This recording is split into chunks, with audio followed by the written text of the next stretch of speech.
A lot of the questions that I'll get throughout the season is how do you maintain your horse with limited practice out here on the road?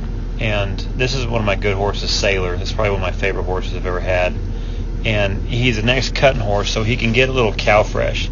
And what I mean by that is I've got him aimed right where I want him to go, right there in that first quarter part of the box.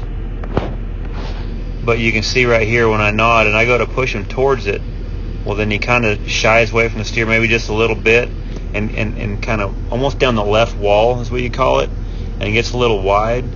I still get a pull off a good shot right there, but I'm so wide that my handle, or my steer's butt, you can see where it hits outside, his butt hits outside his head, and that's not what you want, because that makes an extremely tough go for your heeler.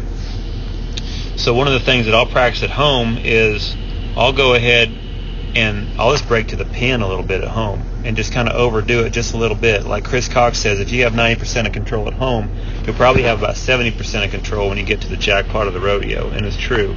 So if I just go to the pin, when I probably get to the rodeo, it'll probably offset, and I'll probably be able to get, right about there, which is pretty ideal and sets up a good throwing lane. So these are some of the things that I'll do when I get the practice pin, is just get him to the pin. I'll still cock my rope. I'll still act like I'm going to go at him and take my shot right there, and then I'll just go ahead and continue to make my run. And that way I can continue to get a feel.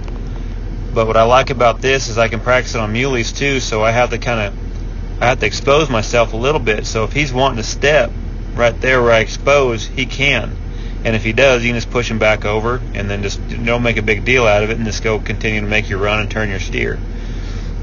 But this is what I try to do. Main thing is I want them to give me a good throwing lane. They got to get to their lane, get a good throwing lane right there, because if I have a good throwing lane, and even if he steps right there just a little bit, I'm tight enough to where at the rodeos I'll still have a good angle and a good throwing lane right there for a consistent shot and set up a good handle for my heeler.